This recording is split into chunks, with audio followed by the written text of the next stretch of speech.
Hello guys! Ngayon, ay mamaya pala, mamayang 10, magbablog ako. Gagawa ko ng tanghulo. Wait lang guys, tatawagin ko lang kapatid ko. Hintayin nyo ako dyan. Pepew! Ngayon guys, natawag ko ng kapatid ko. Pero lumabas pa rin, diba? Sabi ko sa inyo, ang kulit. Yun na nga. Ang bablog ko mamaya, gagawa kami ng tanghulo ni Mami.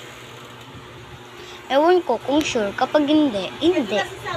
Tapos magbablog na lang ako. Magbablog na lang ako kung ano gagawin ko. Lagyan mo na ng pagkain, Ken. Tapos ngayon, papakainin ko yung pusa namin nagkasakit. Ako naglalagay ka ng pagkain dito. Oo, guys. Guys. Ito na guys, tara, content ko lang. Ayun guys, napakain ko na yung pusa ko. Ito siya. Ayun siya guys.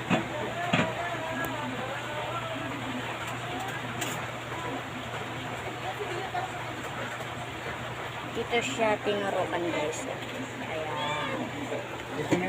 Tapos tapos ngayon guys. Okay, dito yung gamot. Dito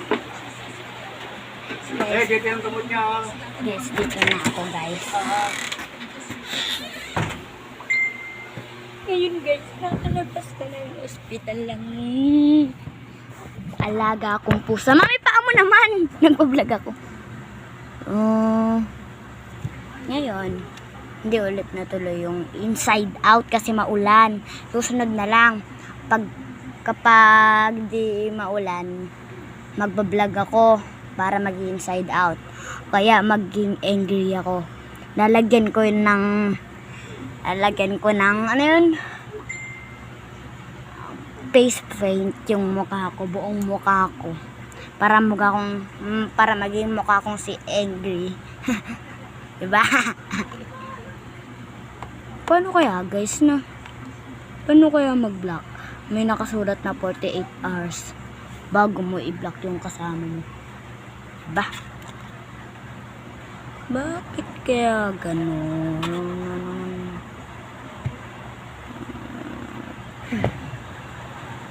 Guys, ngayon wala akong magawa, wala akong ma-vlog, kaya ngayon nag-vlog ako. Ngayon naman nag-vlog ako, wala naman akong magawa. Ay guys, sa birthday ko guys, magba-vlog ako.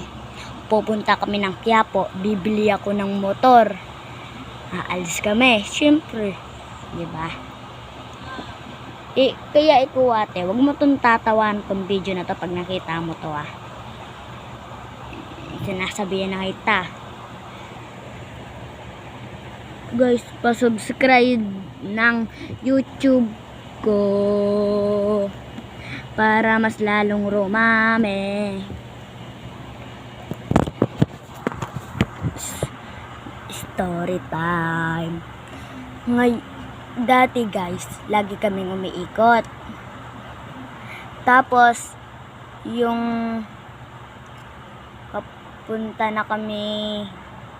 pauwi na kami, yung marami kami nadadaan ng haunted house. Si mga haunted house na yun, mga napag-aralan ko na. Tapos meron akong nakitang mami ko pala, meron siyang isang haunted house na nakita. May 4 na mga nakaputi. Tapos yun pala, estatwa lang. Yung tinignan namin, nung nagpunta ulit kami doon, tinignan namin. Estatwang talaga. Tapos guys, nung umikot naman kami, may nabangga. Umikot kami ulit, may nabangga naman ng motor yung kotse. Mismong tulay pa yun. Paano kaya kung nasira yung tulay? Hindi naman siguro masira. Ayun, mukhang matibay naman yung tulay dito sa Malabon. Guys, bakit kaya namatay si Sammy Manese? No? Siguro nagkasakit siya. Guys, hanggang dito na lang. Bye-bye!